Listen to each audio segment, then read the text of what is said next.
Shri Ramakrishnaya Namaha, Shri Sharadambikaya Namaha, Shri Matre Namaha.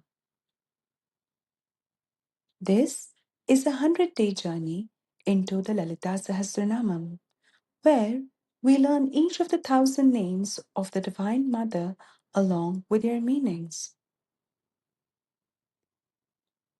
We will first chant each name, understand its pronunciation, and quietly reflect on its meaning in English and Hindi.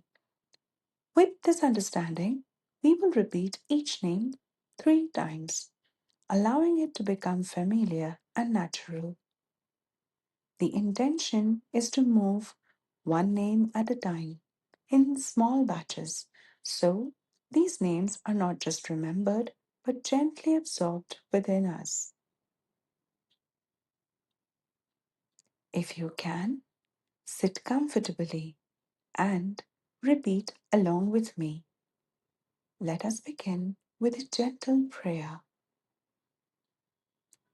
Dear Devi Aai, may your grace guide us through these 100 days. Help us truly understand your names and protect us from distractions along this journey.